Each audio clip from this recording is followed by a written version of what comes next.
I kind of want to touch on something that you just talked about when it comes to Colton Miller, right? I have seen over the past couple weeks, as of lately, a lot of disdain for Colton Miller, right? Like, and I'm talking about like people saying, trade him. I'm ready to move on. Let's find something. Now, we understand that left tackles don't grow on trees, so you can't Right, do that, right? But at the end right, of right, the day, right. and we don't even have a suitable replacement, but I do kind of get people's concerns because the injury factor is starting to become something that's more prominent, right? Right, When it comes to Colton. right. What are your thoughts on Colton and how, it's kind of turning on it? It is kind of interesting that's happening. Um, I'll be the first to tell you guys. I really really like Colton Miller. Right, I really really like him. One of the first players I ever really like spoke to was Colton Miller. Was one of the first guys I really started speaking to. He came onto my channel long time ago. Mm, Um, the good thing with Colton Miller is this season and next season he's under contract. He's only going to make $15.6 million.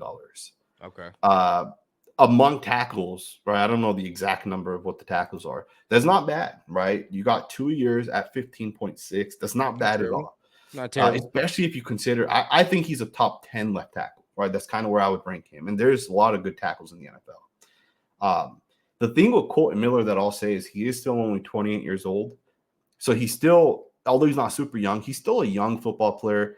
2 more years, he'll be 30, at the end of, what is that, 44, 24, 20. So going into the 26th season, you can arguably move off of Colton Miller at that point. Right Right. now, you might Right. not be able to trade him if he becomes a free agent or whatever. Um, and I wouldn't even mind just signing him and bringing him back, but the value of the contract has to be right. And then again, I don't want to make it seem like I think Colton Miller is a bad football player because I don't think that. No, I don't think that either. You know, to be honest, I think this scheme's going to fit him even better, and I Okay. think we're going to see that this guy's an absolute stud, especially in this scheme. And another thing to keep in mind is, when you look at, for example, let's say Christian Darrisaw, for example. Darrisaw's a really good pass blocker, right? Right. Really, really good at pass blocking. Darnell Wright, really, really, really good pass blocker. I would say Colton Miller's a way better run blocker than he is a pass blocker. Right? I Okay. think he still has struggles in pass pro. He Yeah. still loses, right? There's still snaps where he will lose. And if Colton Miller doesn't get help against, let's say, like Myles Garrett or like, TJ Watt or one of these like top 5 or 6 pass rusher Nick defensive ends, Bosa. right? He would struggle against those guys, right? In Right. pass pro specifically. But that's not a knock, right? We got to realize that in the NFL, we don't have all pro tackles on every team across the board. There's a lot of Colton Millers in the NFL. Brian It's true. O'Neill is a solid Very, starting very tackle true. for the Vikings. Colton McKivitz is pretty good for the 49ers. Braxton Jones is pretty good for the Bears, right? There's good starting tackles in the NFL that aren't top 5 caliber guys. And I think Colton Miller's kind of in that same mold. And I do think he's also on the higher end of like the tier 2 guys. Right. Right. And I would agree with that. Like I said, I never thought he was like a top 5 left tackle, Right. but you can make an argument to be a top 10 left Right, tackle right, for right. sure. I agree. But then the injury concerns is where it's starting to get me because they start to pile on, right? But Right. like you said, once you reach that 30 age, we either can make that decision to either move on or whatever. But if you're gonna move on, I would hope that a suitable replacement is in mind, right? When you Right. come to that left tackle, because you're gonna need that. Right. So one last position or guy that we got to talk about on the offensive line, and I kind of want to move to the defense real quick. Dylan Parham, right? Move to right guard. So I think that is a beautiful move. If Right. I'm not mistaken, a lot of people haven't gave me confirmed or confirmation yet, but I thought when we first got him, he kind of played right guard at first, Right. and then he got transitioned to the left guard, and then a lot of us didn't like that move from the jump. Right. So Yeah, it's like, at least now he's back to where I think he's more natural. I think our offensive line coach said he's more natural over there too. What's your thoughts on them moving him to right guard, and just your thoughts on him in general? So I do want to state something. When I look at offensive linemen, I don't have another case of a guy that played offensive line that went from left tackle to right tackle, right guard to left guard, right? Like college to the NFL, they switch sides, and they didn't eventually get used to that position. right? I don't know. Maybe do you know any player that like they're a left guard and then for 3 years they sucked and then they finally got moved back to right guard and they became really really good? Do you know any other guy? Not really, not become like a Pro Bowl guy all of a Right. sudden. You know what I mean? Here's the thing: like we saw Penei Sewell go from left tackle at Oregon and then go to the Lions to play right tackle. Tristan Wirfs, although he had played right tackle in college, also played left tackle in college, especially as he kind of ended. And then he came to the NFL and played right tackle. And for like 3 or 4 years, he played right tackle. And then this past season, he just moved back to left tackle. Right. So I feel like there's guys that are moving back and forth all the time. Powers Johnson's going to go from he played a little bit of right guard 2 years ago, center last year, to now he'll be going to the left guard spot. Left guard. In my opinion, and I truly do